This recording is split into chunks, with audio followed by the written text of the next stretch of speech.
Greetings, everyone, and welcome to another edition of the Red Pill Diaries. I'm your host, your brother, and your friend, Rashid. And man, they are up to these crazy games again. Right before the show, both of my screens over here went down, lost all of the information that I had up here.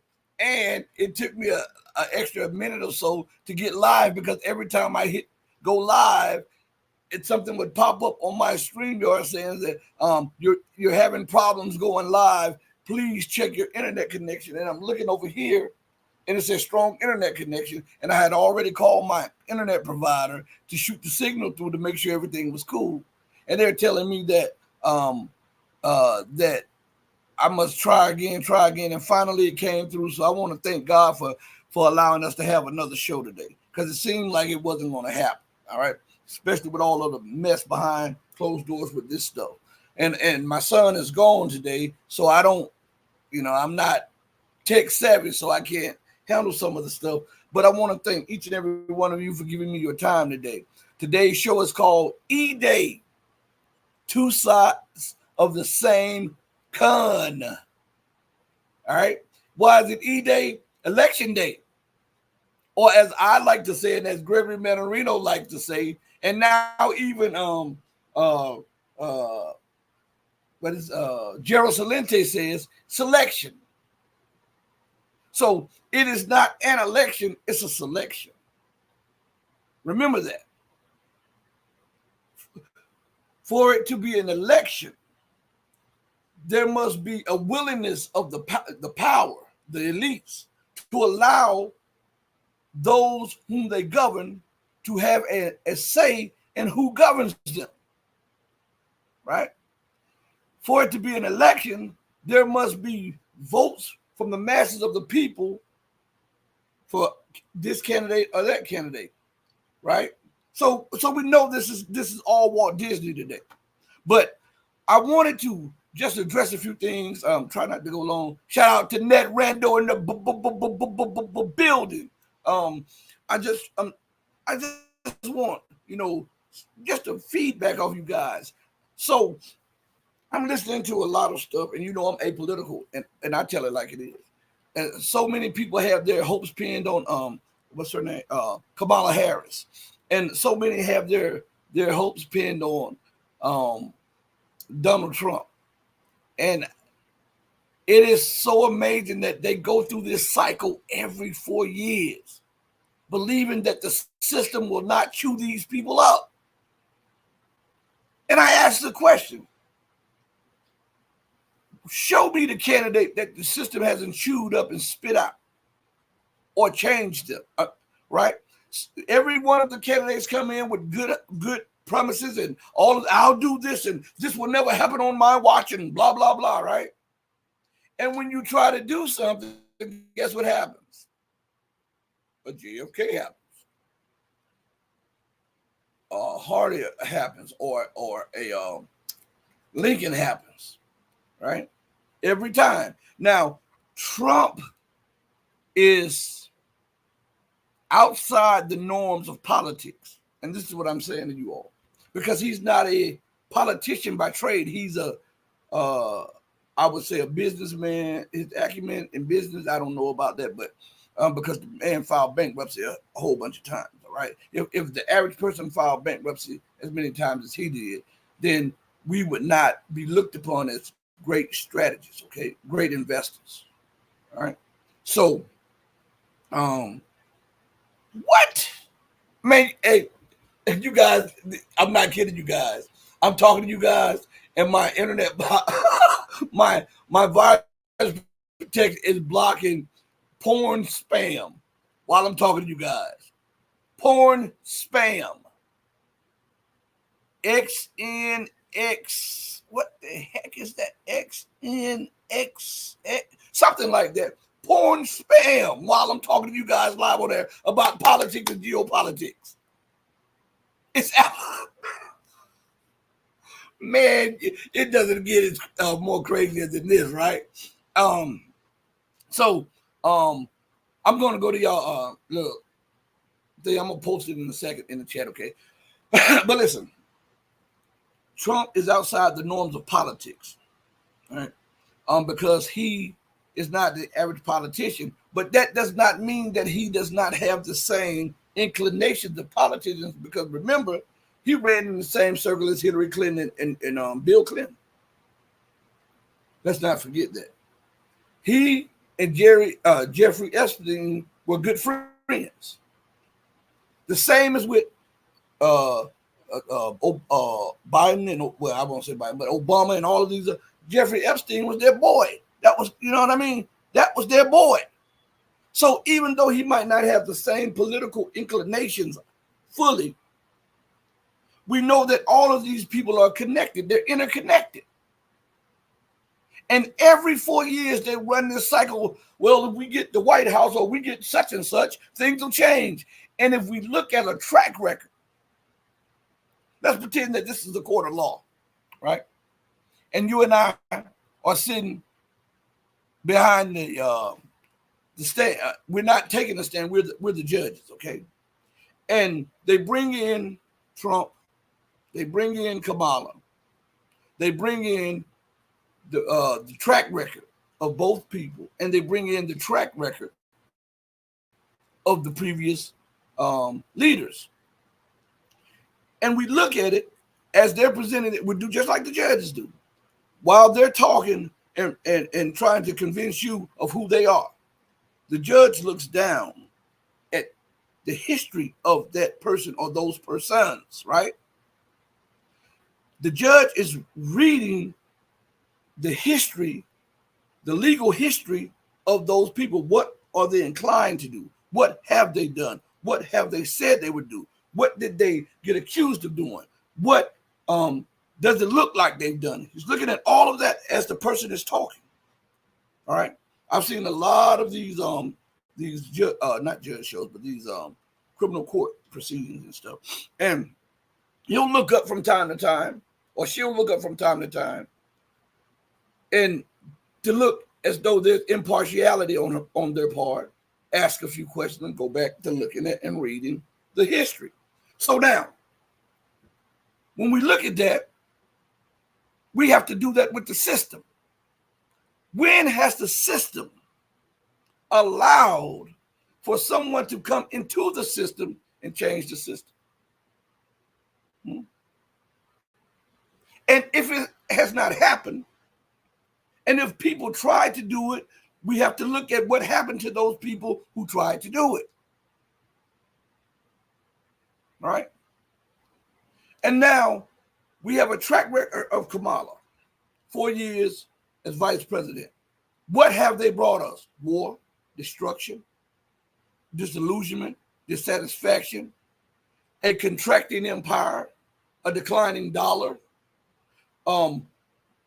ethnic and racial strife all across not just the country, but across the planet, anywhere that America has touched down.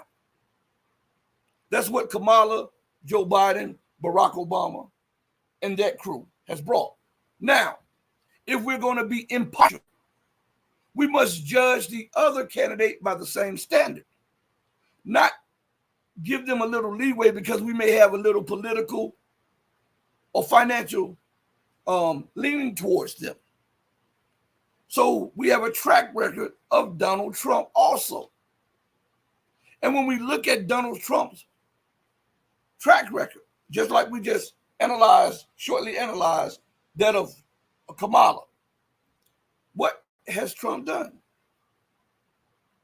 He said he was going to get us out of Syria. Did he get us out? No, it's the general's fault. He said he was going to, he called Soleimani to come negotiate to help attack ISIS and Al Qaeda. He assassinated. Then took full credit for it, but it's the general's fault. Right? Trump didn't do it. They did it outside of the scope of what Trump said, but Trump took full credit for it. All right. Trump bombed Syria illegally. Right. He said he wanted to get us out of these entanglements in the Middle East and bring the troops back. Did that happen? Right. He started an economic trade war with America's #1 lender, which meant that the people in America had to pay more for the goods that they once received at a cheaper price from China.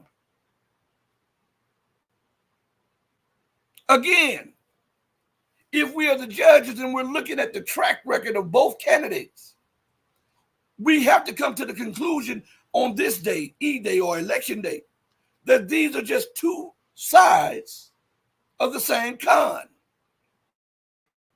Not coin, but con.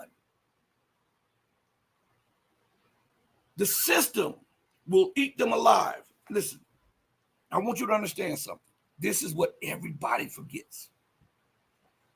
You cannot ascend in America. There are control levels. You cannot ascend to certain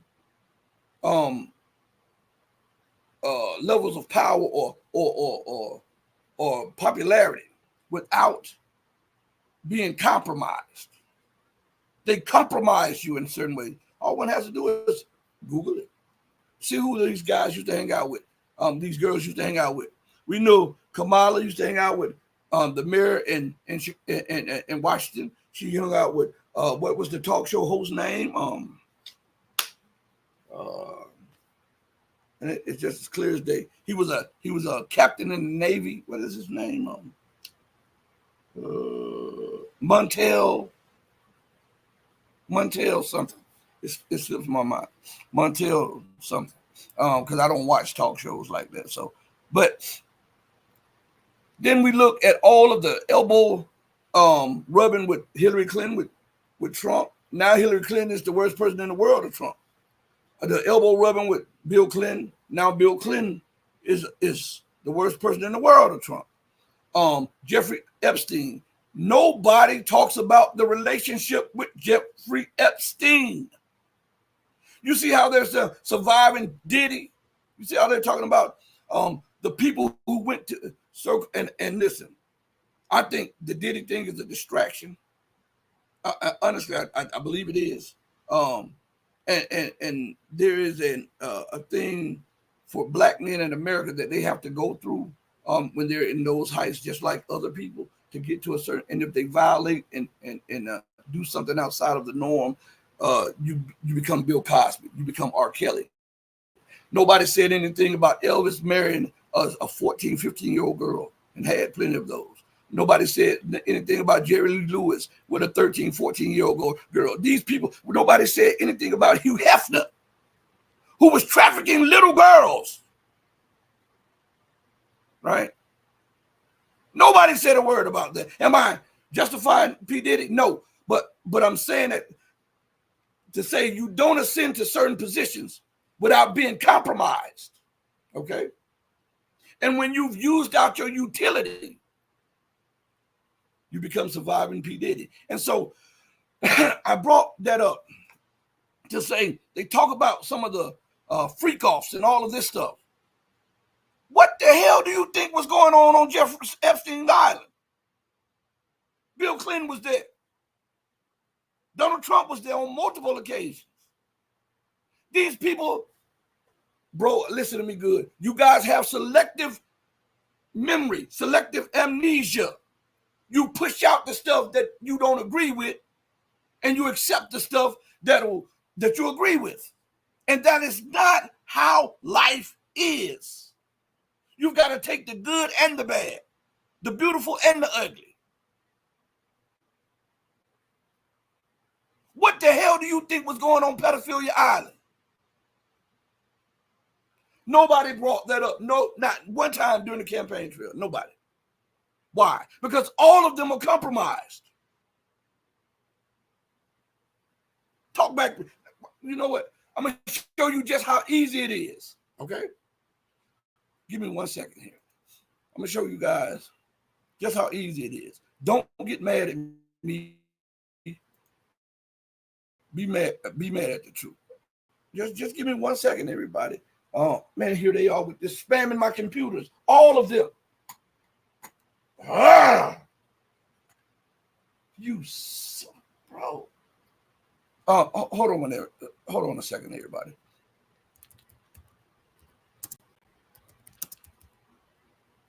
All right. All righty. Hold on, everybody. Give me a second. I'm just gonna, and you'll see the key words I put up in here. All right. Now,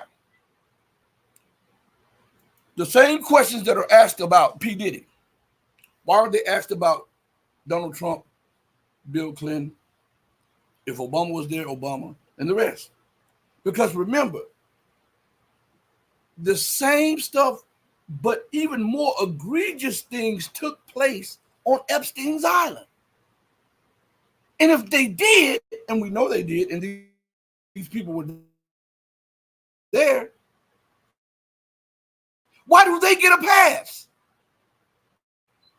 Because they're conning you guys. That's why.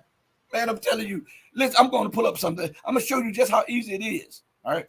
And remember, your boy is not tech savvy, tech literate. All right. So if I can do this, you're telling me these people can't do this that are talking. Look, and you'll see the key words too. I'm pulling it up right now. I want you to just look at this. Where's my computer? All right.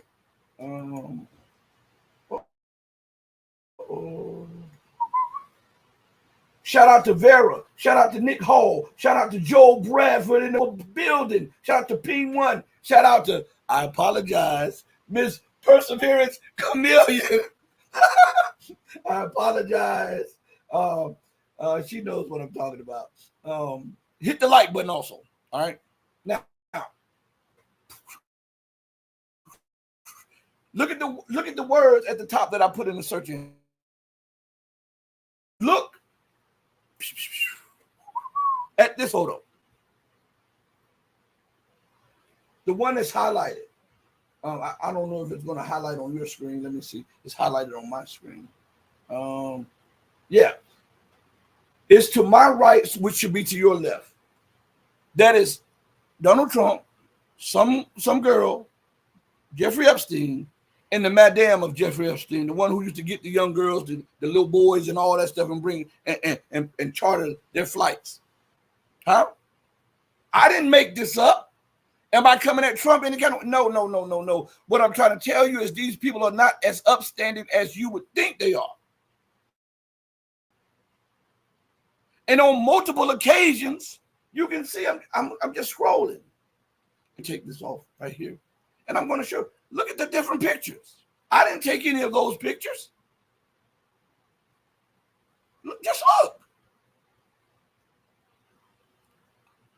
I'm scrolling. Look at them. Look at them chilling at a party. They have videos of them talking about a girl dancing into her booty and all of this stuff. I'm going to put the cursor. Let me see if this cursor, if you can see the cursor. Oh, okay. It's on. Let's see on it. Let's see. All right. That picture, there's a video of them talking about the butt and how bad the chick is in front of them. Right? No lie. That's the video. You can actually click on that picture and hear it and see it. All right. Now, am I coming against him for the sake of Kamala? Bro, if anybody knows me, know that I give two flips about Kamala. But what I'm doing, I'm showing you that what they're feeding you is Walt Disney, this illusion of ethics and more from these candidates. And in reality, these people are living sepulchres. You know what a sepulchre is, right? You know a sepulchre, a grave. You know, where all the bones are buried. Let me take this off the screen for a minute. Now, I did that in a matter of seconds. You telling me all of these prognosticators, all of these pundits, all of these analysts, all of these platforms, all of these television shows, all of these news sites cannot pick up any of that, does not know any of that, when a lot of the people who are reporting also was on Epstein's Island. And if it was as heinous as it has been reported, it is so heinous that they had to redact some of the files of what took place and who were on those manifests and who were on those flights to and fro and who was on the flights with them. That's how heinous it was. So we got a surviving Diddy, but we don't have a surviving Kamala or surviving Barack or a surviving Trump or surviving Bill Clinton. Why? Why? Look, Nick Hall says this. Yeah, Nick, I'm gonna put this up. Boom. The photos go back a long way. That's what I'm saying. So if these photos go back a long way, then that means that this stuff was taking place a long time. So for those of you who are talking about such and such is a man of God or a Christian or Kamala Harris hates God, you can say what you want, right? But your actions will show us who you are, right? Isn't that right? You have all of these preachers, imams, and rabbis talking about God.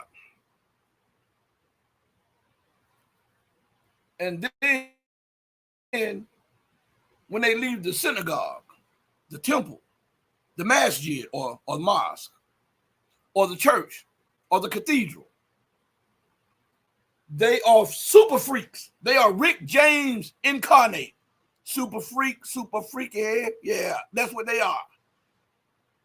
And if you were a fly on the wall and could see this, it would change your mind. And the system allows for this to happen. Why? Why did it go so long before they moved against Diddy? Right? I'm talking about this. I'm intertwining this to show you. Because Diddy sued the parent company of and I'm not excusing what took place, okay? But we got to connect the dots. He sued the parent tequila company that he had for racism and for extortion and for not paying out what they were supposed to pay. And he had just won. He just won. And he did an interview about how, hey man, I'm fighting. And people think that I'm not fighting racism, but I'm fighting racism too. His problem was he pissed off the people who he worked for. Immediately after that, they hired investigators to go find out a lot of his shenanigans. That's why when the feds came in, they went straight to the main mansion. They hit 3 or 4 mansions, and they were looking for tapes. All right, listen to what I'm saying to you, because the tequila company or that big corporation that he was making money off of, billions, they got the inside drop on it, and they have connections with the DA, the DEA, and all of these other. So they pushed in to try to capture the tapes before he could hide the tapes. Right?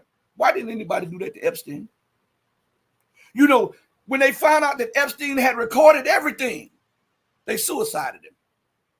Because there was too many powerful so-called royals, congressmen and women, presidents and prime ministers that had an affiliation, a connection with that. And one of them was Mr. Donald Trump.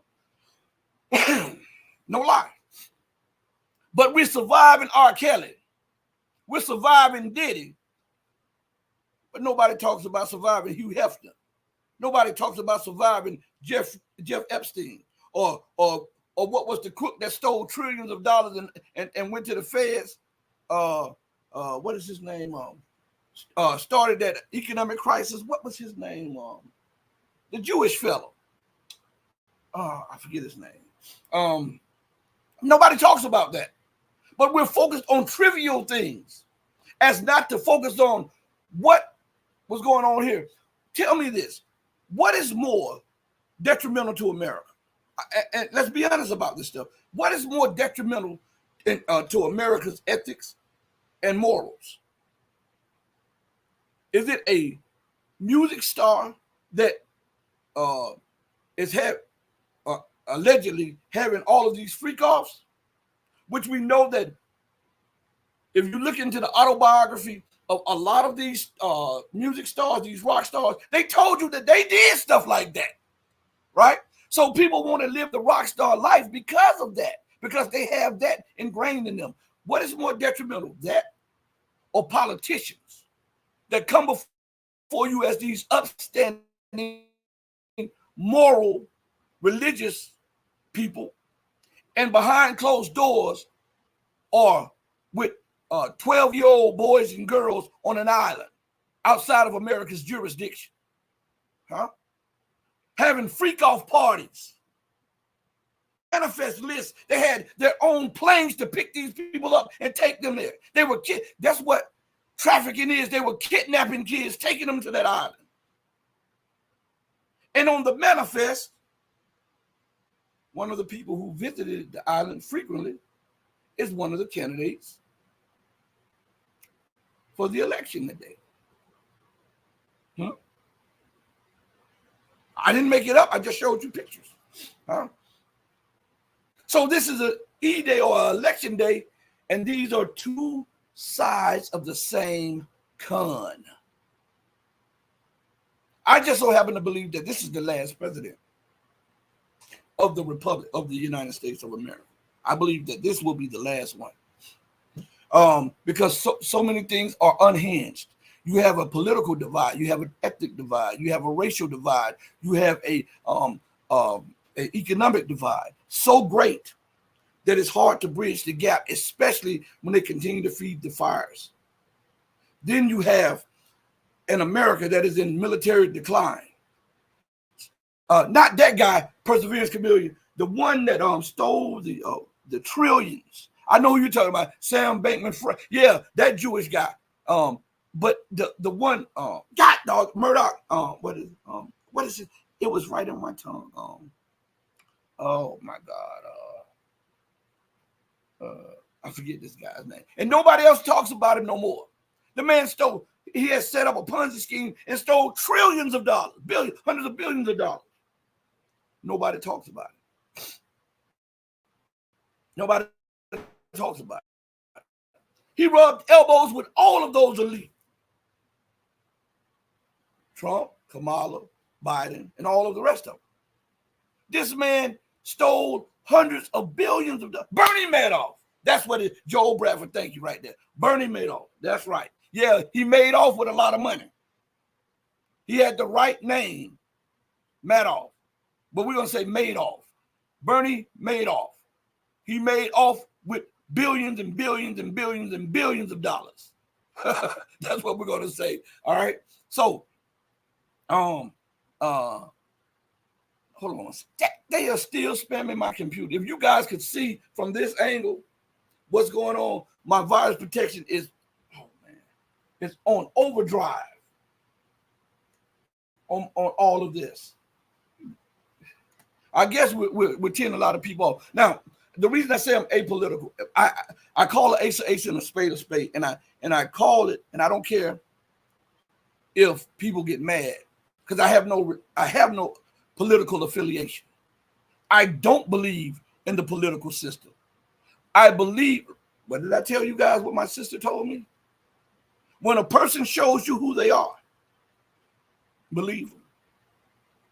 America has shown me that they don't care about the vets. Hey, I was looking at something.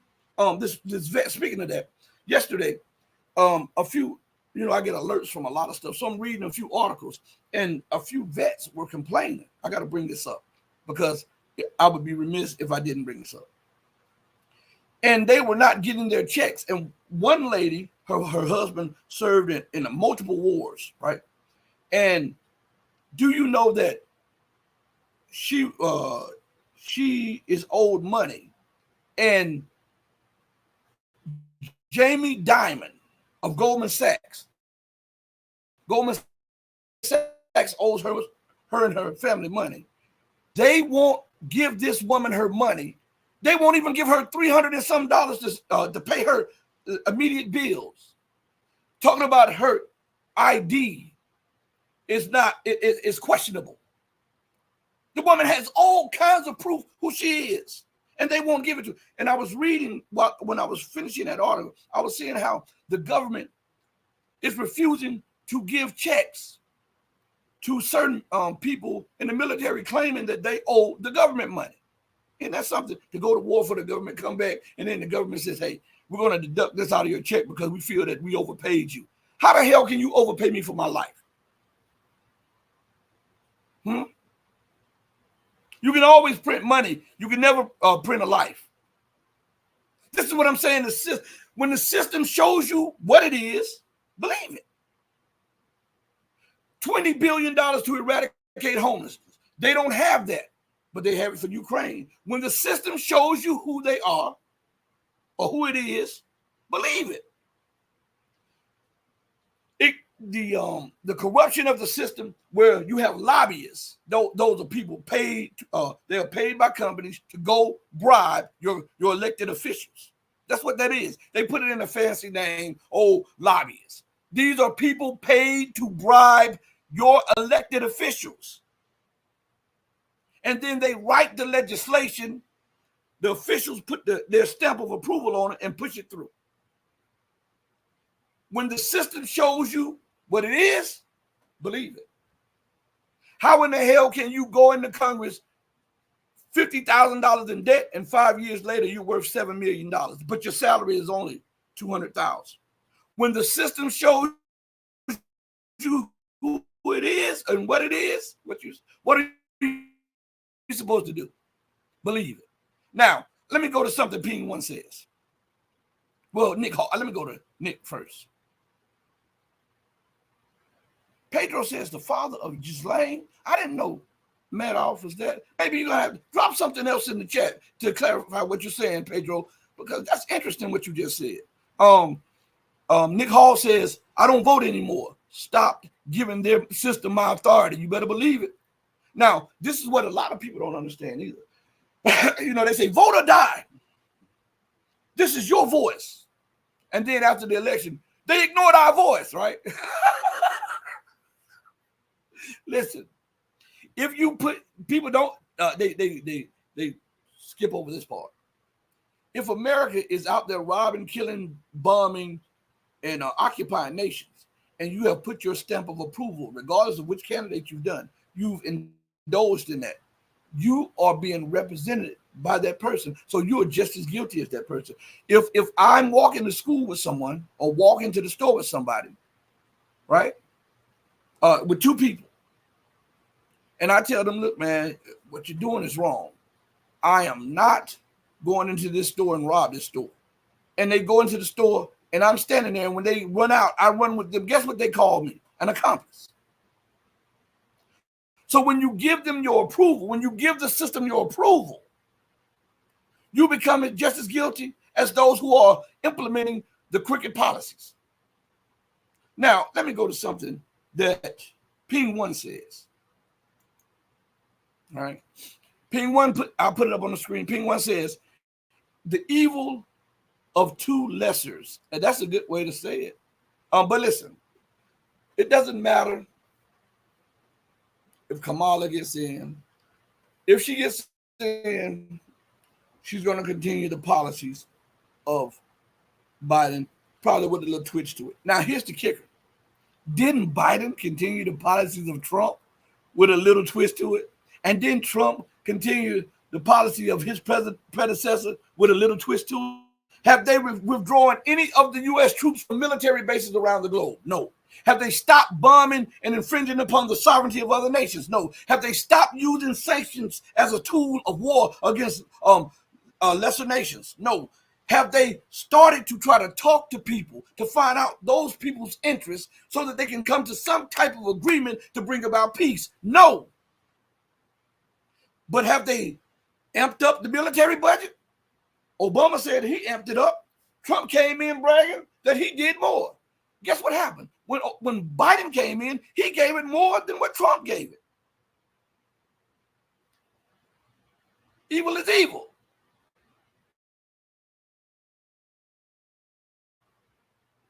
Right?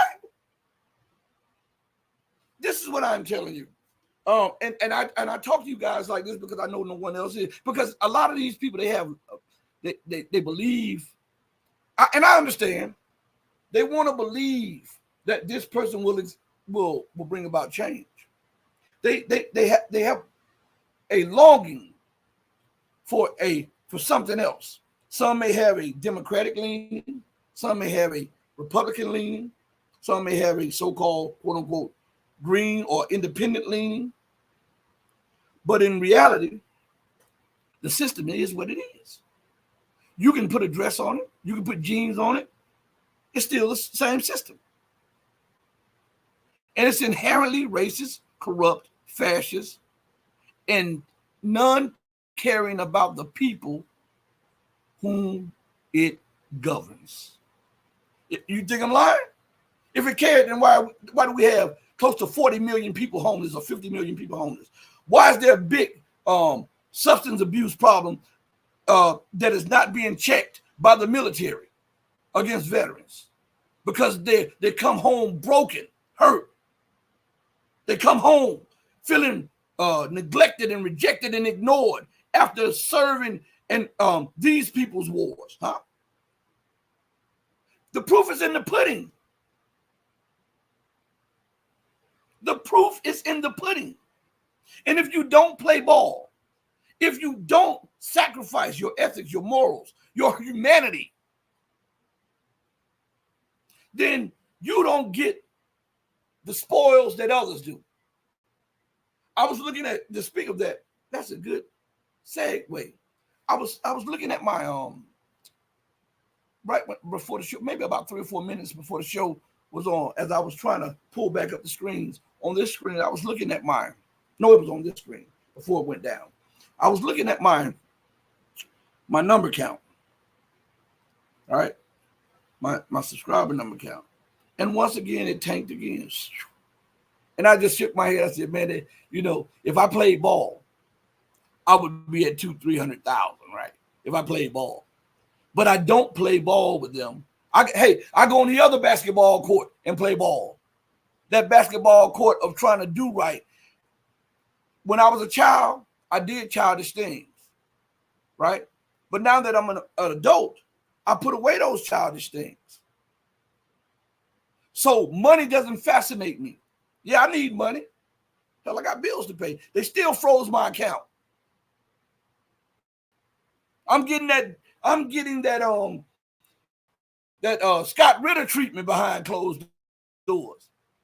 They still pull my spark plugs out of my car. They still messed with my wife's car.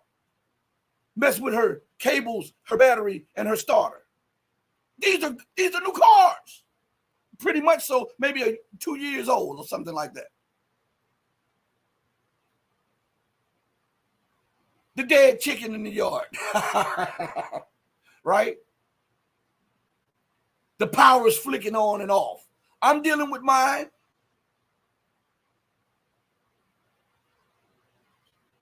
But if I played ball, then I would receive more. Every time somebody subscribes, they unsubscribe them or unsubscribe more.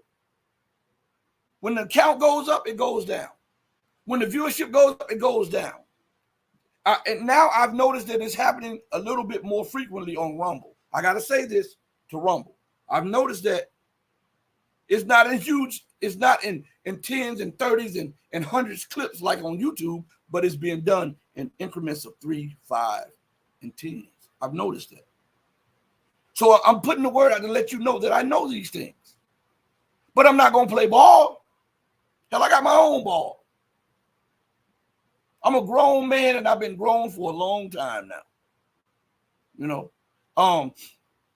Yeah, shout out to Random is I always butcher Random's name, so I just say Random. Random. Now let me go here real quick. Nick Hall says they don't want to hear the truth, brother Rashid. You speak truth eloquently. I appreciate it. I'm just a country boy, and I'm just telling you what should be common. We look at this stuff, and common sense is not so common anymore. And you get blasted for being what should be the norm. You get blasted. I do a show, it'll show me 100 people in the dashboard, and I'll look on the main screen, the YouTube screen, and it'll say 35 people or 25 people. And I'm like, huh? And so after the show goes over, and we know there's at least 65, it'll say 7 likes, 10 views. And I'm like, man, you got to be. I understand. See, people will catch on to that. I think I got something on my phone. Hold on one second. Let me show you something real quick. Give me 1 second. Let's see if I got it. I had it because I was doing an article about it a while ago, and I think I saved it. Everybody give me a second while I'm talking to you all, because this is great. This has to do with Larry Johnson, okay? All right. Give me a second. I'm scrolling my history. So it's going to take a second, everybody. Just give me a second. I see that one. I see that one. I see that one. So it's got to be the other way. Hold on 1 second. Let me move this out of the way. This is about Larry Johnson. Let's see if I can. I know I'm close to it.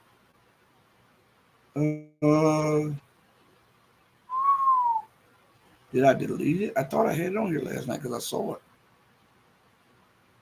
Larry Johnson. Hold on, everybody. Matter of fact, let me play a little clip. I don't like the dead silence. So hold on 1 second. Let me just play a little clip here. All right. And then we'll come back after the clip. All right. And de-dollarization of the world economy that I have already mentioned is another step in that direction. The share of national currencies in Russia's settlements with SCO countries and Eurosec countries has exceeded 90%. And in BRICS, we're about to hit the 65% mark. And this figure is growing. Russia will continue playing an important role in this process, considering our position as the 4th biggest economy, according to the IMF, in global purchasing parity, and work on creating new payment platforms started in BRICS under Russian chairmanship and will be continued by our Brazilian counterparts in 2025. Experts forecast not only an increase in the share of national currencies in the world trade, but also the formation of several macro regions with their own standards, norms, regulations, and added value chains.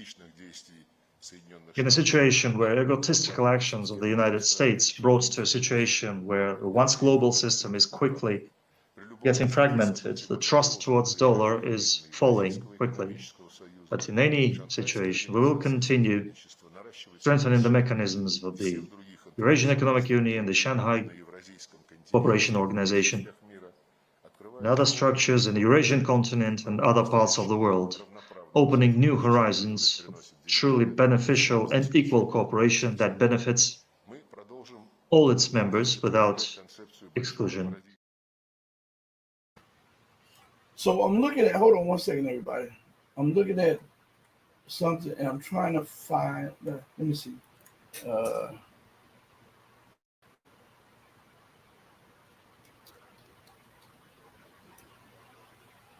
Let me see if I can put it up on Sonar 21 because it's in my, let's see.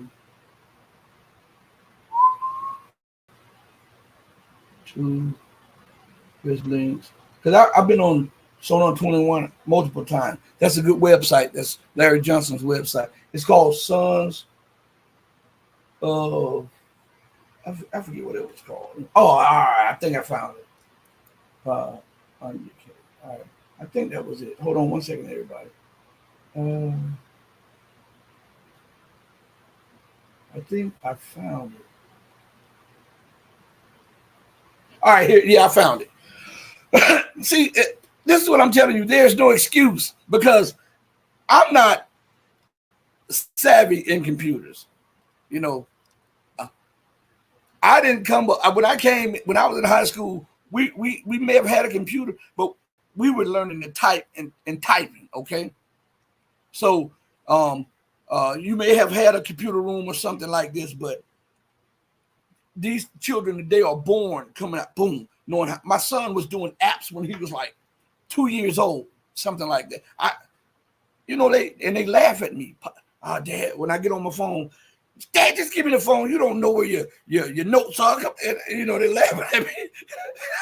My children do that. They laugh at me about stuff like that. But I want you to listen to what Larry said here. All right.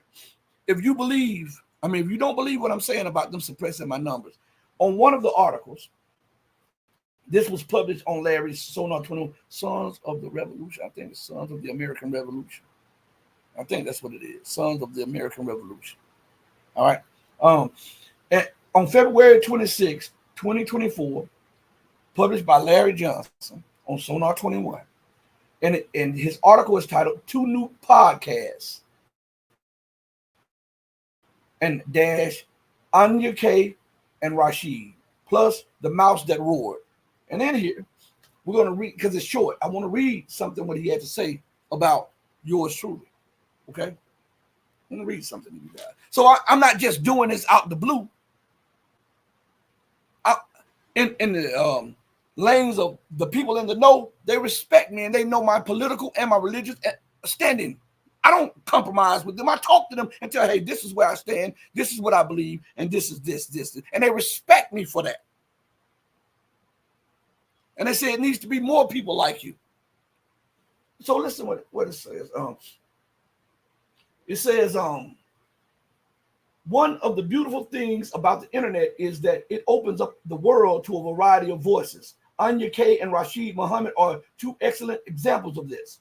Anya is a smart lady who currently lives in Poland, and Rashid is a great American, and he thought I was living in St. Louis. Later on, after this, we laughed about it. We had a joke about it in St. Louis. But I'm living on the coast, the southern coast. I'm in the panhandle of the South, okay? But listen, it says, the only flaw that both have is that they think I'm worth talking to and regularly give me an opportunity to discuss the latest going on in Ukraine and the Middle East. Anya invited Andrei Martinov, and I know I'm butchering his name. I'm sorry, Andrei. And don't take it to my heart. I'm sorry, Andrei. I don't mean to butcher your name. And it says, and me to do a deep dive on Ukraine. I love being able to have a discussion with Andrei. I have learned a lot from him. His book should be must reading at all U.S. military academies. Listen to this. Rashid, listen to what he says here. So if I'm suspect, why would someone who used to be a chief analyst for the CIA and has his own intelligence company or whatever, this is what he had to say about me. Rashid is my brother from another mother. He has a very small audience. Frankly, he merits having at least 100,000 subscribers. Rashid is a smart man who is anything but parochial. That's what Larry says about me. All right. So when I'm telling you these things, these are not from the back room or in the bathroom and the thought just appeared. I'm telling you these things because other people think them and they just can't say it. You understand? Now, here is something else. Let me go here.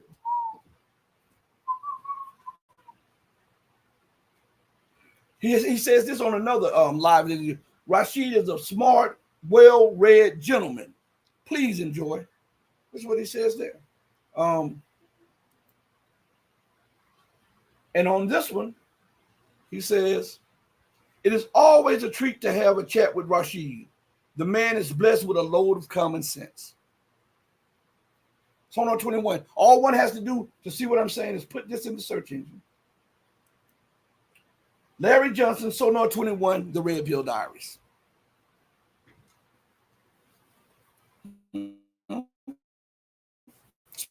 Speaks for itself, right?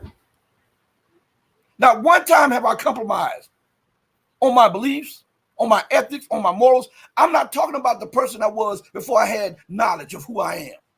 I'm not talking about when I was young and rule. I'm talking about the person that God has made me to be today.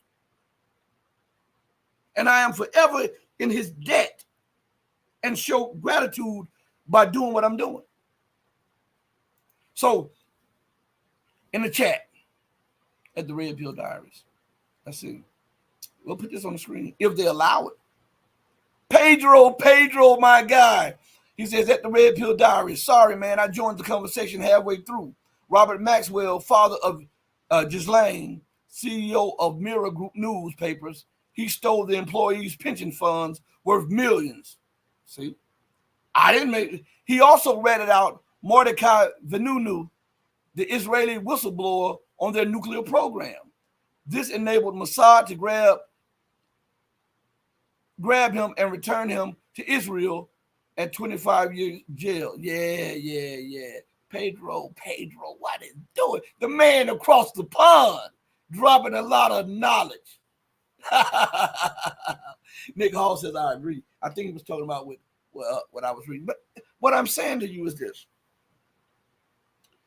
These people, they have selective memories. I'm talking about the masses of the people, because they have a political leaning or a religious affiliation. Let me tell you something. Truth should trump race, religion, politics, or economics. Truth should trump that, because God is the God of truth, right? And that's what he wants. So it trumps everything that everybody has a leaning towards. So if somebody, even if they are a liar, if they tell you the truth, you don't have to accept them, accept the truth that came out of their mouth. And these people are running a con against the people. They're running a con on you, making you believe that this is a representative democracy. How in the hell can this be a representative democracy when they have delegates?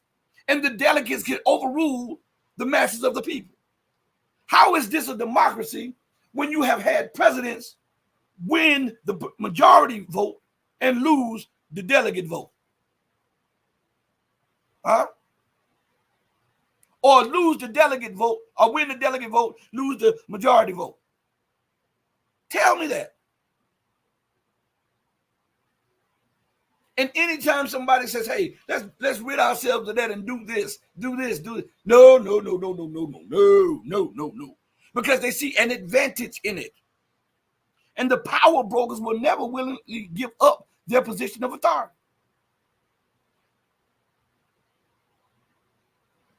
And Nick Hall says this. You should have 100,000 subscribers was the bid I was agreeing with. All right, that's what. All right, I'm glad you clarified that. Thank you. I'm gonna leave that up there. They suppressed the numbers. Look at my my interviews. Go back and look at the people I've interviewed, and some of the people I've interviewed are not even on YouTube. I'm talking about big wigs that I haven't even brought some of their interviews over to YouTube. Some of them I just have. I have Cynthia McKinney from 2009. I have Ray McGovern from 2009. I have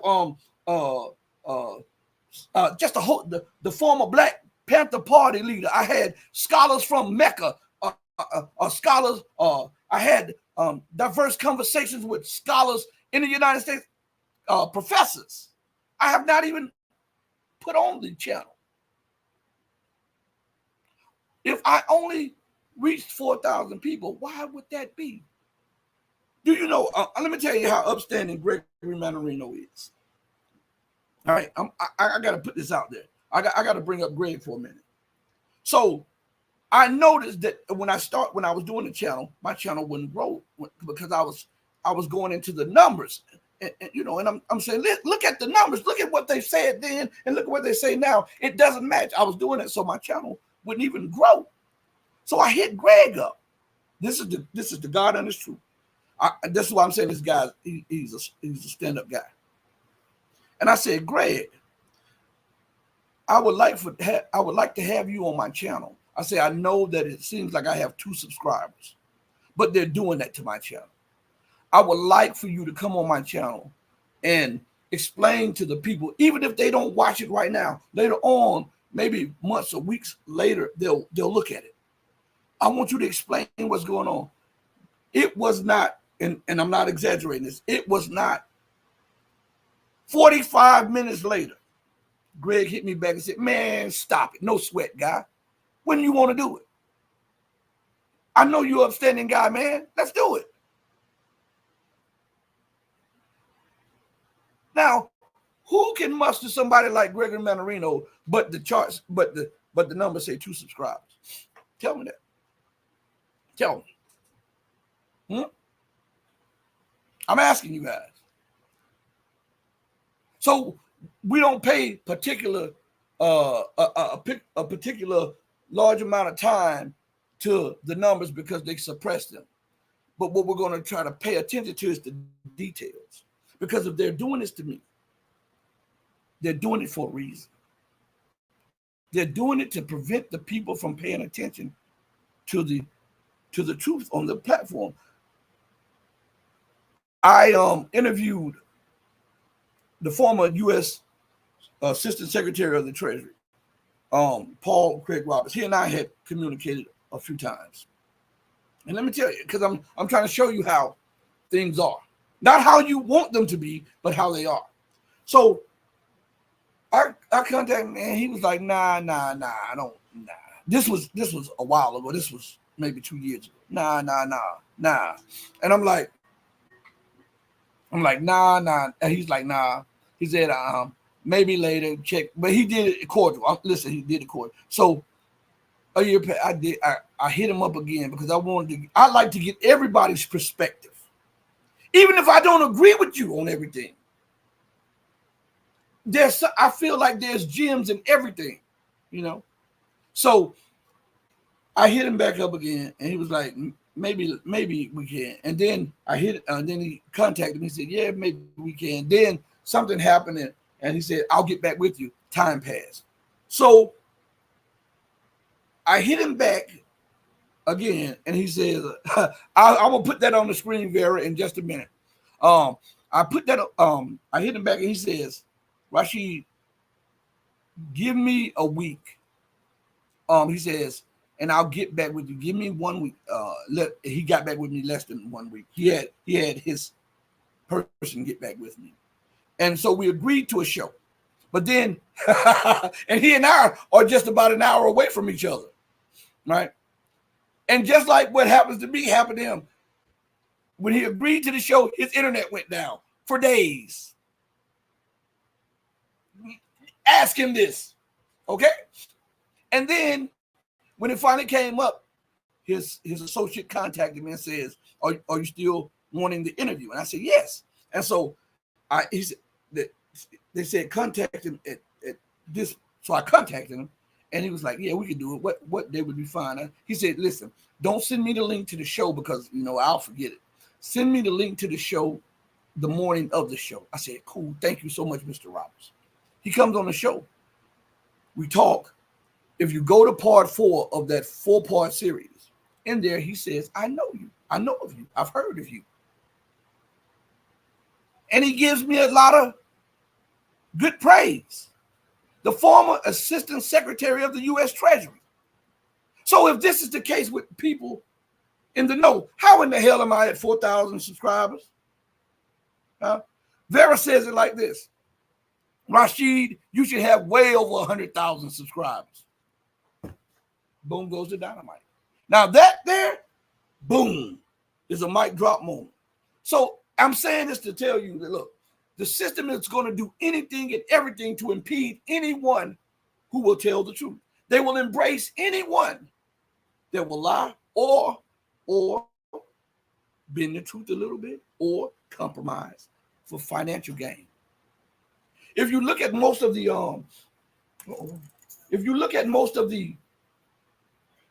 what are they doing? They're attacking us. Hold on 1 second, everybody. They're trying to shut my computers down. Oh man, come on. You gotta be. Oh, here we are. We're back up. Woo!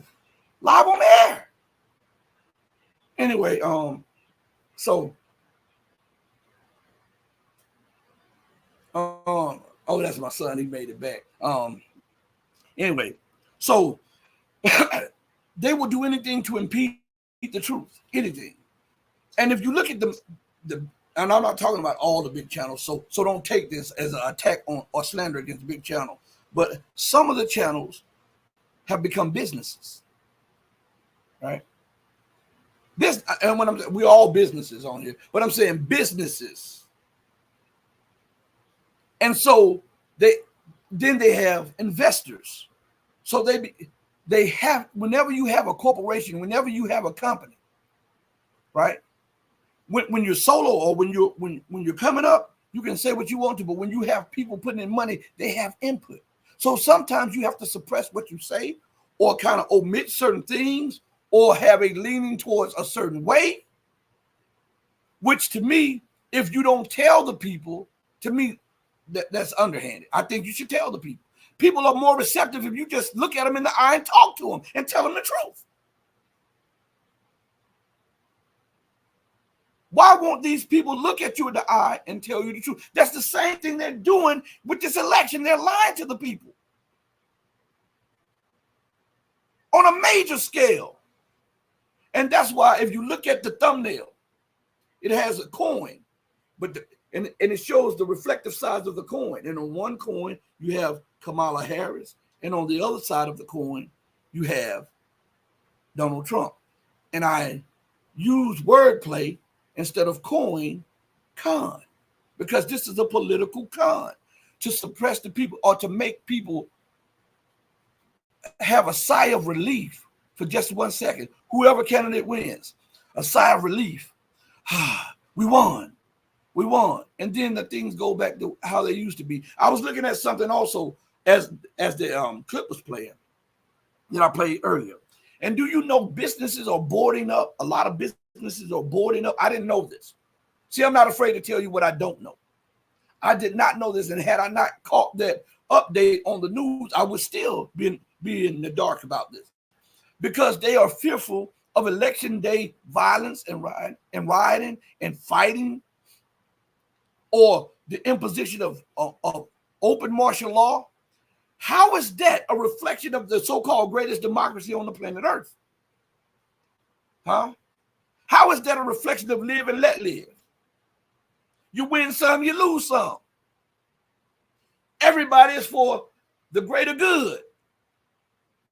What that shows us is a spiraling downturn of the American Republic and the American Empire, where you're not allowed to have differing views, speak differing opinions. And as I often say, I say, isn't it something? This is supposed to be called the land of the free, where you're supposed to be able to enjoy the rights of free speech, right? And you have the right to say anything that is derogatory towards Jesus, Muhammad, and all of the prophets of God. But you cannot question the Holocaust. You can't question the elections and the integrity of the elections, but you can question Georgia's elections. You can question Ukraine's elections, Russia's elections. You can question Iranian elections, Syrian elections, but you can't question American elections. You can't question what is more sacred. Man, stop for me. What is more sacred for the Muslims? What is more sacred, Muhammad or the Holocaust? For the Christians, what is more sacred? And listen, YouTube, I'm not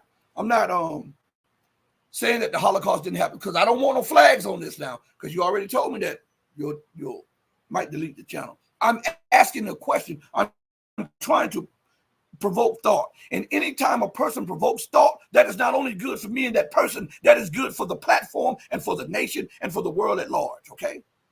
Because stagnant thought does not produce new ideas. Okay? Only the provoking of thought in real time can produce real useful ideas. So again, how is it that you can question the legitimacy of Jesus, but you can't question the legitimacy of the Holocaust? The things that are dear to the elite, you can't question. And my thing is this. I've always been taught this, that if your argument is sound, let them question it.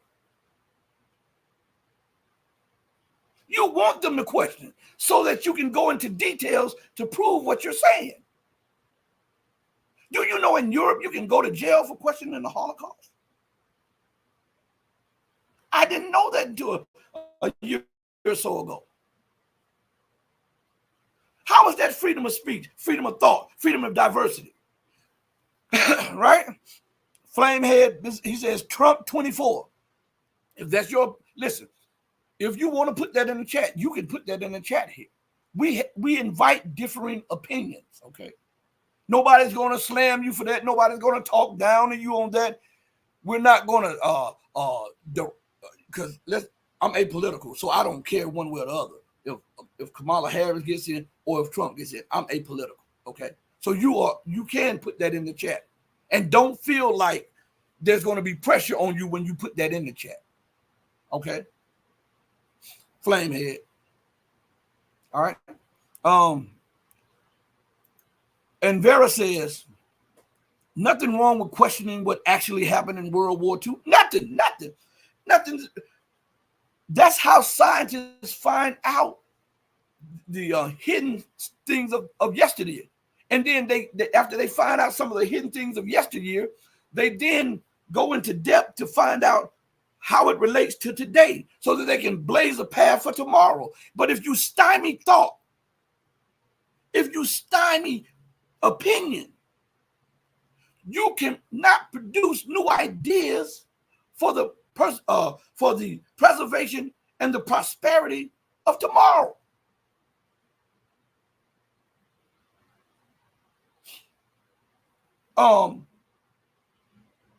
P1 says the Zionists will win the U.S. election as usual. Now, Flame, hold on one second. Something just popped up. Flamehead says, I respect that. He's talking about what I said. I respect that. I don't care what people think. Life was better under Trump. You know, and listen, nobody stopped Flamehead from speaking his truth. Nobody. Because we are all here and we all need to vent, you know, and we all need to get certain things off of our chest, and we all need to be able to express our opinions, as long as it's respectable. Let him talk. He says, all I want to be, I just want all us to be free. To be free, one must have truth. Truth is the ultimate key to unlock misery, slavery, poverty, ignorance. Truth. GL 100. Ping 1 says Flamehead blazing me better for who? Yeah, see how now I'm going to let them talk to each other, and y'all, as you guys converse with each other, stay respectable. And Pedro says Ursula Heverbeck 95 has just been jailed in Germany for questioning the 6 mil figure. Oh, I got you, Pedro. I got you. I picked up what you put down. I got you. It's crazy. But these are supposed to be the beacons of freedom, hope, and light to the rest of the world. When they stymie different beliefs. I'm going to go back to something that I often say. Because people get mad at me. And I often bring this point up to people. Because I say, listen, why is everybody so bent out of shape? Because this person called you a name. Why? They have a right to do that so long, if they call you a negative name, so long as it's not in your space, so long as it's not being belligerent towards you, they have that right. And then there was an uproar on media about Orban, remember? About Orban, when they were saying, well, Orban, and you had those on the right defending Orban, and you had those on the left coming at Orban. And they used this as a method to get at Orban. They said that he is showing fascist, undemocratic, racist tendencies when he said these words. And I don't know if he said it, All right, I gotta light one of my sage incense. Okay, I don't smoke, I don't drink, I don't do none of that. So I do sage to clear out this negative energy. And I'm doing this to clear out the negative energy. If there's any in the chat or if there's any on the net, we're gonna clear out the negative energy. All right. Anyway, so Orban was reported, I'm going to say reported to have said that he wanted to keep Hungary a majority white Christian nation. And I said, what the hell is wrong with that? What's wrong with that? That's what they're used to. That is their prerogative. That's what his people put him in office for. You can't go over there and tell that man and his people what to do. I only said that if we're going to use those guidelines, then we have to use it for South Africa, for Zimbabwe and others also. That's all. When Mugabe said the same thing, they sanctioned this nation, broke his currency, broke his economy. I do believe that that man has the right to say that. People are so into their feelings, so sensitive today, that they don't even hear they don't hear the moral of the argument. All they want to do is argue.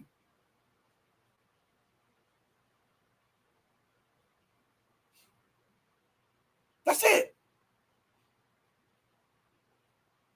So let me go to the chat again. Let me see something. Joel says, Rashid, I would love to interview the guy, the Duran guy. I would love to have them on. They're welcome. It's an open invitation. We've had one on multiple times, Glenn Deason. And Glenn and I, we're cool.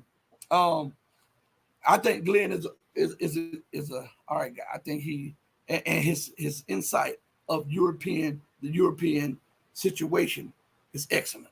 So the other guys, they're welcome on the platform anytime they want to. We can discuss things. As a matter of fact, I'll let one of them moderate and we can talk. You know, they're welcome. Just like the other guests I've had on the show, they're welcome on the show. All right. Joe, Flying Crocodile says, yeah, Joel, that'll be great. Who knows? Hey, you never know what God has planned. Flying Crocodile says, salute to Rashid and all the chat. I want to go to,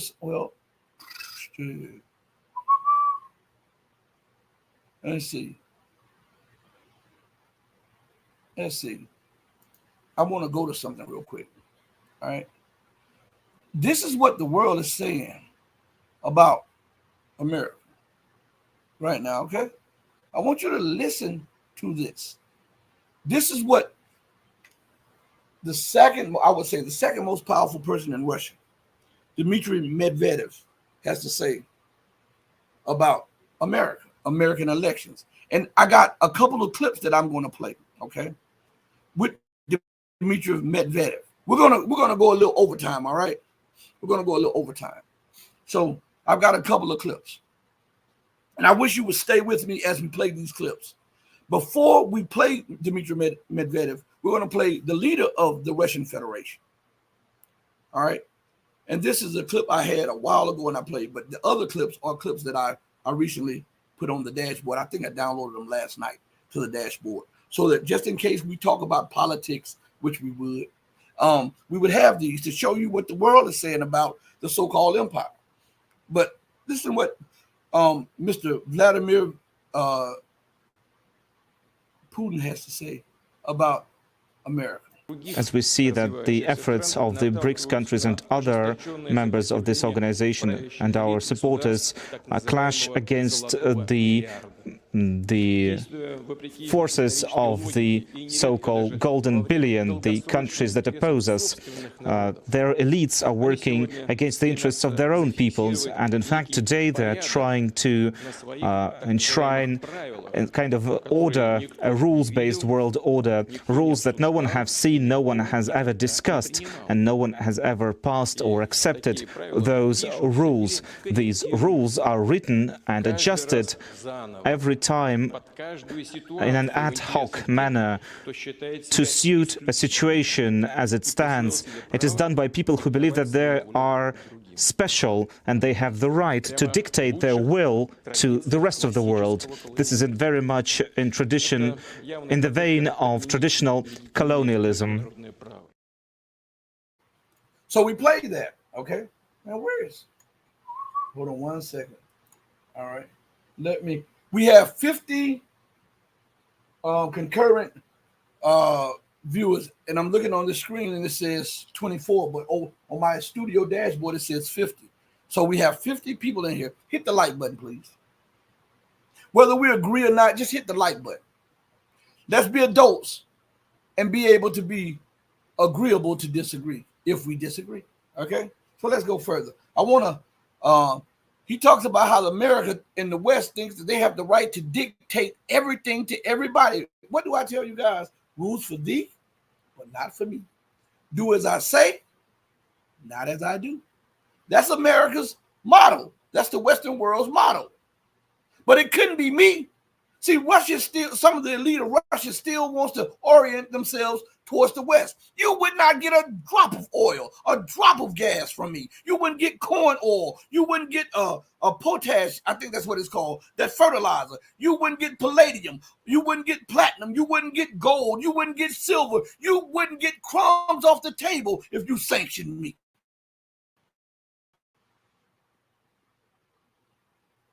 What the heck do I look like helping you further your economic ambitions and helping you live a life when your stated goal is to break my economy and to bring me to a strategic defeat? Have you lost your flipping mind? You wouldn't get squat from me. And I would tell everybody that I sell it to that if you sell it third party, I'm going to sanction you. Because this is not about money anymore. This is about principles. And if they get me, they're coming after you. So I would advise you to not be so greedy for money, which is fast losing its value, and stay on your square while we handle this over here. Because if you intervene by selling something that I sold to you, then I'm going to have to stop selling it to you. That's what a man would do. These games that they play, I don't like those international games because this is what leads to more conflict. When you tell a person where they stand with you, then they know how to deal with you. I don't hee and ha with people. If I got a beef with you, you ask anybody that I know, if we're in the same area, I'm going to come up to you and talk to you. Hey, can I have a few words? I remember one time, and let me share this with you before I go to this. I remember one time in jiu-jitsu, MMA, excuse me. We had just finished, me and my children, we had been going from Nabard, which is our favorite martial arts. And we had been at Nabard from about 4 o'clock that morning. And we left Nabard, it was about 5 or 6 in the evening. Because we had to open up the academy and get it, and stuff like that. And so we went over to the MMA academy. That's where we would go in the evening. We would do kickboxing, jiu-jitsu, judo,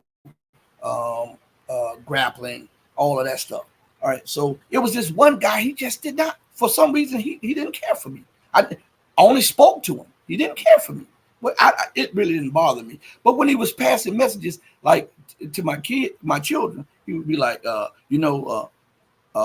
saw your father come up in here one day with his Taekwondo black belt and his gi on, because I also am a black belt in Taekwondo. And so I would defeat your father, and I told the guy, I said, that's just busted, just leave it alone. But every day it was like he had something for. So one day we were on the mat, and he was one of the assistant instructors that day, and the guy actually fought for Bellator and A1 and the Russian, I forget the Russian fighting.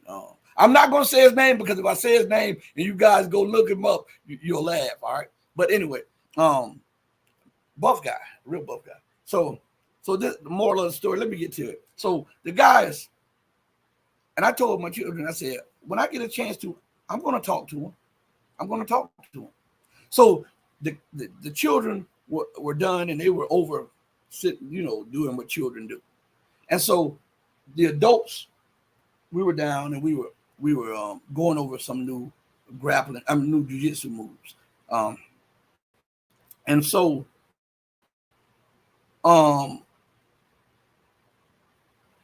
what happened was Mike, was it Mike that day? Yeah, it was Mike, I believe, was the head instructor. And Mike, I was asking Mike a question, and the guy evidently he came over. He felt like maybe I said something about it. So Mike was like, "Oh, he just asked me this." So I walked back up. I doubled back. I said, "You just the person I need to talk to." And he's like, "Huh?" And he was trying to walk away, and I grabbed his hand. My children and everybody, I said, grab his hand, shake his hand. I said, "Hey, we need to step to the side. I need to talk to you for a minute." And I asked him. I said, I hear you keep saying things to my children. You don't go to them, because at the time my children was like 10 and 13 or 10 and 12 or something like that. And I said, you don't go to them. If you have something to say, you come to me, because you violate when you do that. So let me talk to you man to man, and let me tell you what you will not do. You will not talk to my children about me. If you have a problem, you talk to me about me. Another thing, I heard that you said you wanted to spar me. Wait a minute. I said, Mike, get everybody out of the way. Everybody out of the way. Like that. I said, now, there's nothing but space and opportunity out there. I said, don't let it fool you. I will, let me edit that on here. I will beat you and beat you bad. Don't ever get it twisted. And from that point on, the guy, he had a silent respect for me. But it took me to go up to this is what I'm saying. People don't do that. They like to gossip and all of this. Go up to the person, talk to them, tell them the disagreement that you have, and handle it. They play these political games, and it costs the lives of thousands and millions of people around the world because you guys are playing these political games. No, you will not receive any no oil from me. You will all remove your sanctions and then pay me compensation for the loss that I incurred for the sanctions. And when we're square on that, you can get some oil from me. When you pay me for a compensation for all of the losses that my economy incurred for your sanctions, when we're square on that, we can move beyond that, and then you can start importing my oil, my gas, my fertilizer, my sunflower oil, the coal, the platinum, the palladium, all of the resources that I was selling before. Once we're square and you pay me for incurring these losses, then but this funny money game where I'm going to sell this oil and then they refine it and sell it around. No, man, no. Don't play those type of games at all. But Medvedev, this is what he has to say on the elections. All right, this is 2 minutes. Well, Russia, the Soviet Union, and the Russian Empire existed while different U.S. presidents were in office, so we shouldn't overestimate their influence on global processes. They do hold a lot of sway, but they're not gods who rule the world. At the end of the day, we don't really care if it's Kamala or Donald. We're absolutely sincere when we say it's up to the Americans. They need to make this choice. However, I must say, and I agree with you, that there is a difference, and it's not even in the candidates' attitudes towards Russia, especially given the fact that their positions can be self-contradictory. For example, Trump just said that he killed the Nord Stream pipeline and whatnot. We get that. There's a presidential campaign going on, so they have to make provocative comments and so on. And he makes them all the time, burnishing, among other things, his own image. You know, all the American let me paraphrase that. A non-mainstream politician can't become a U.S. president. Trump is the least mainstream of all mainstream politicians because he's never worked for the government, and yet he's still part of the mainstream. That's why he's not going to do anything that could be frowned upon by what's known as the deep state. I'm not talking about some kind of conspiracy. I'm talking about a network of very influential politicians, business people, bankers, etc., who can have a major influence on the current developments. As a result, it's always going to be a mainstream figure at the helm of the U.S., whatever his or her name is. One could be more unorthodox. Another one could have less experience. Still, there's a difference. Let me explain. If the new president ardently pours fuel on the fire of the Russian-Ukrainian conflict, it would be a very bad policy, because this would be a road to hell. This would really be a road to World War III. Both of these candidates must be aware of that. Be that Mr. Trump, who has been in the president's seat and should have an idea about how these things work, or Kamala Harris, who, shall we say, doesn't have much experience and gets criticized because of that. However, she has worked as vice president. Whoever makes decisions that will help protract this war is going to make a very dangerous mistake. So, did you hear what Medvedev said? Pretty much in line with what I told you. The only difference is one may cut around the edges and the other may not. Because to ascend to that position, you have to have some pretty powerful backers. This is what I'm telling you. This is Walt Disney. All of this stuff is Walt Disney. It's imagination, imaginary stuff. To believe that one is so free and independent that they can do this, this, and this, and this without answering to those power backers who control different areas of the government and have their implants displayed. Well, Trump will drain the swamp. Did he drain it the first time around? As a matter of fact, half his crew that he brought in was part swamp. Kamala will drain the swamp. She is the swamp. So Medvedev, who was the Russian prime minister and the only other president of the Russian Federation outside of President Vladimir Putin, told you exactly what I was telling you guys. I've been saying it. Both, to even get this position, you have to be compromised. You understand? I invite you to go back on the Red Pill Diaries on this channel and go to one or two of the earlier interviews that I've done with Professor Kevin Barrett. Okay? Professor Kevin Barrett goes into the connections of these people and where they get the money from, where they got their connections from, the businesses started, all of that. It's on there. You know Kevin Barrett, one of the co-founders of Scholars for 911 Truth. And I've talked with the other co-founder of Scholars for 911 Truth, and you can ask him about me, and he has nothing but good words to say about me, and that is James, or we call him Jim Fetzer. This channel was suspended twice, and then it was deleted for interviews with Jim Fetzer. I was Scott Bennett, the former psychological warfare officer. He was the head of the U.S. Psychological Warfare Department. My channel was deleted because of an interview I did with him. My channel was suspended because of of another interview that I did for him. And then I was warned by a certain platform. Am I saying YouTube? No, I'm not saying YouTube. But I was warned by a certain platform, wink, wink, to tone it down with that guy. Listen, I got the paperwork to prove what I'm saying. I'm telling you. So I'm telling you that these people are in bed with bankers. The bankers are in bed with the propagandists. The propagandists are in bed with the politicians. And it's a ever-revolving cycle. So I'm not speaking outside of the realm or my depths when I'm telling you this. I talk to a lot of these people behind closed doors. They tell you that on this show. We had conversations. We did. As a matter of fact, when I was doing the show yesterday, I looked down. My friend, I got to bring this up. My friend outside of the show, Carl Zah, hit me up. Man, we got to do another live. So you guys got to check us out Friday. We'll be doing a live. Carl Zah back on the platform Friday. Boom. Now let's go into another clip. So tomorrow, join us also, but it'll be tomorrow evening, 5 o'clock Central Time, 6 o'clock Eastern Time. We'll have our Russia Today journalist Helen Beninsky on the platform. Okay, boom.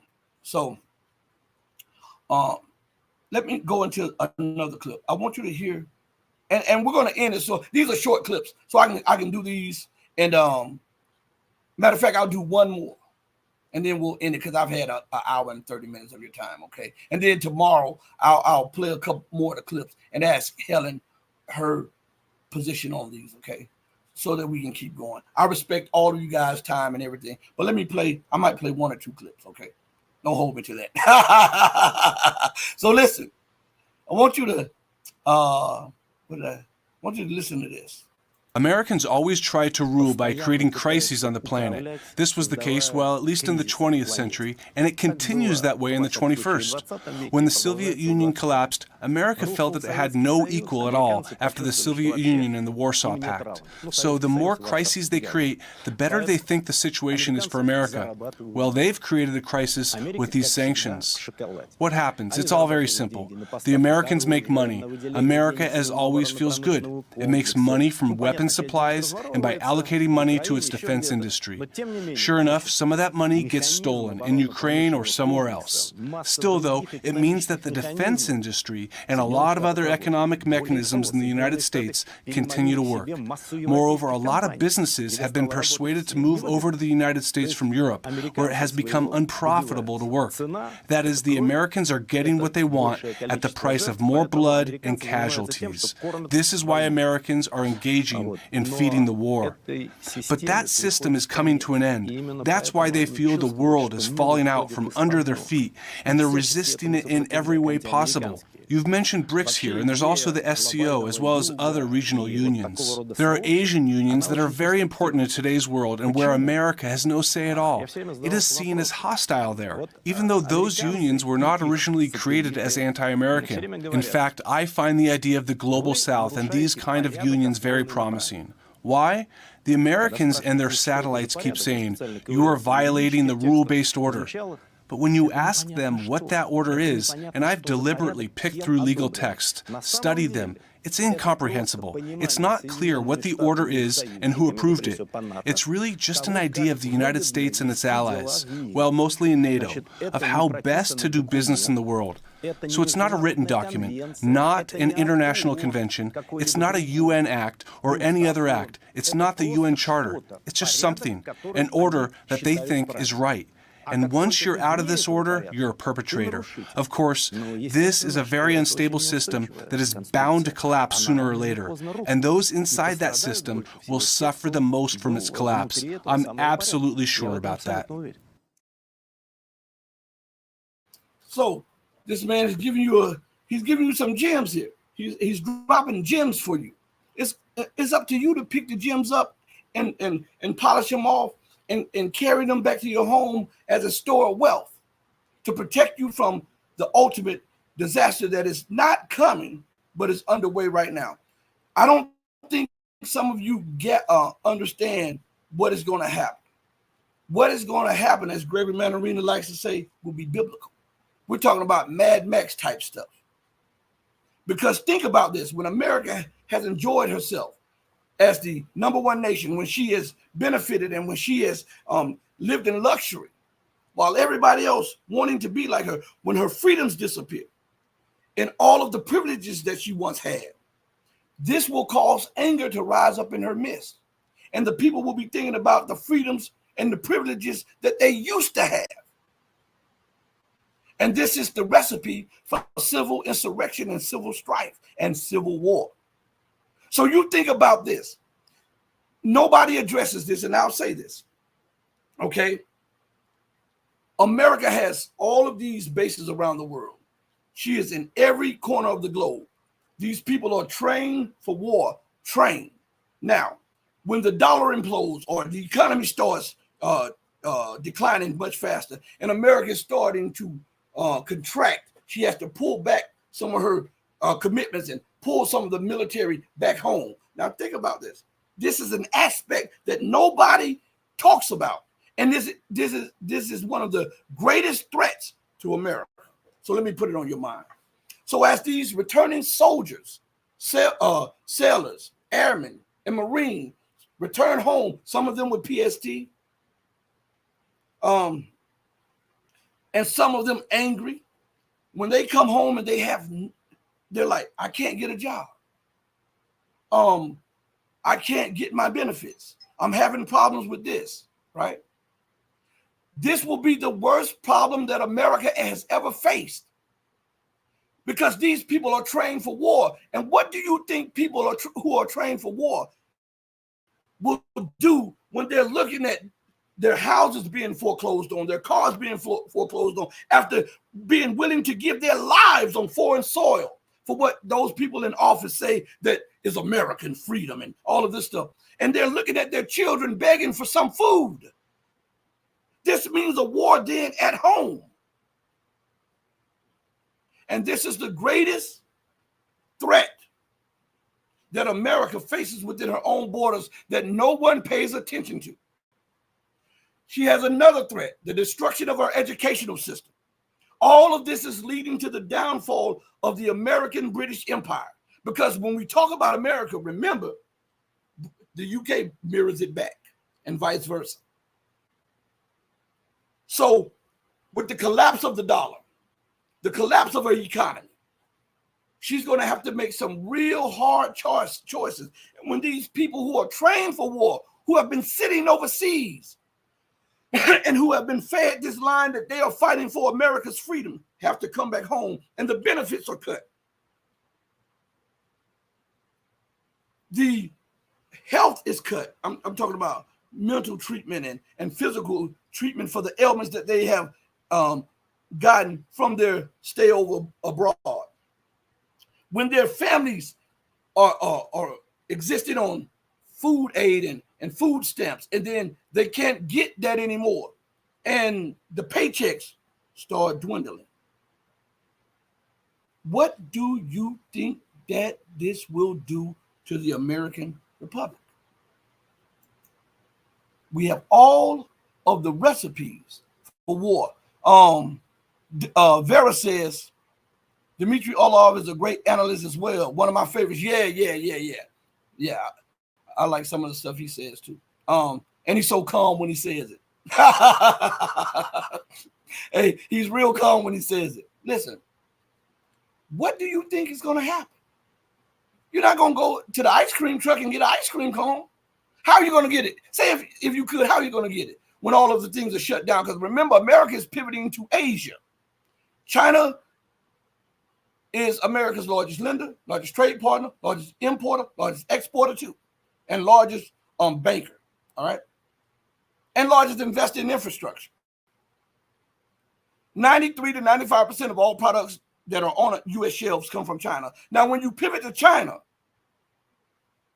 and you're trying to make war with China to prevent China's breakout capacity, and China embargoes you, boom goes the dynamite. Boom goes the dynamite. So your leaders are leading you down a slippery slope of decay, rot, and decline. Like that rapper 50 Cent says, I remember I was seeing a clip on him the other day. You better do something, baby. You better believe it. You better tell them it's time to repent, time for them to make amends for all of the hell that they've caused to all of the people that they have encountered. There can be no forgiveness without repentance and humility and contrition. The day of the downfall of America is underway, and nobody likes to talk about it because it's not pretty. But maybe along the way in the decline and fall of America, you can drop a few gems to other people that can prepare them and help them in the fall and decline of the Western world. On that note, I want to thank each and every one of you for joining me on the most powerful platform for truth, bar none, on God's green earth. This is your platform for education, elevation, and edification. This is the Red Pill Diaries, and I'm your host your brother and your friend Rashid. And I want to say to you right now, right here, remember, it doesn't cost anything to be nice to somebody. It doesn't cost anything to have a good word or two for people. It doesn't cost any of that. So do right by others, not because somehow you're going to gain something from it or because other people are watching. Do right because it's the right thing to do. And even when no one else is watching, God Almighty has his eyes stayed on you. On that note, know that I love each and every one of you who loves truth, but know that the love that I have for you will always pale in comparison to the love that God has for you. Until we next speak again, stay strong, stay true, but above all things, stay righteous. Hey, mama, your baby boy loves you more than life. Deuces, everybody. Thank you all. We're out of here. Peace.